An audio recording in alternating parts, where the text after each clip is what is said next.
चलिए इस बारे में बात करते हैं। इस साल छुट्टियों में डिलीवरी लेट क्यों हो सकती है?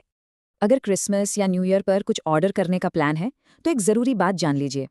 बात यह है कि स्विगी, जोमैटो और अमेज़न जैसी कंपनियों के गिग वर्कर्स देशव्यापी हड़ताल पर जा रहे हैं।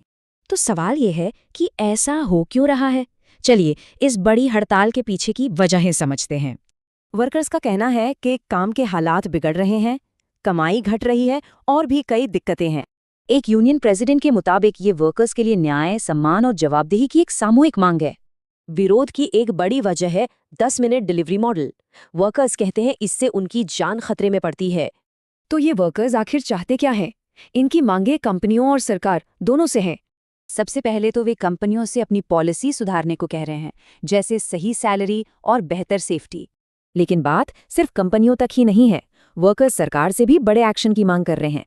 उनकी मांग है कि सरकारें इन कंपनियों को रेगुलेट करें और वर्कर्स को बेसिक लेबर प्रोटेक्शन दें।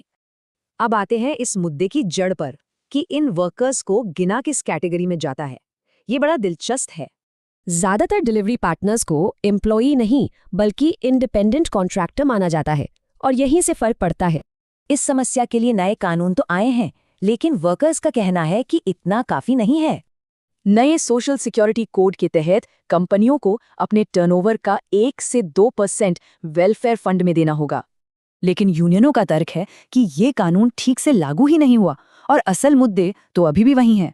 तो ये सब हमें गिग इकोनॉमी के भविष्य पर सोचने को मजबूर करता है। ये वही सर्विसेज हैं जो हम रोज यूज करते हैं।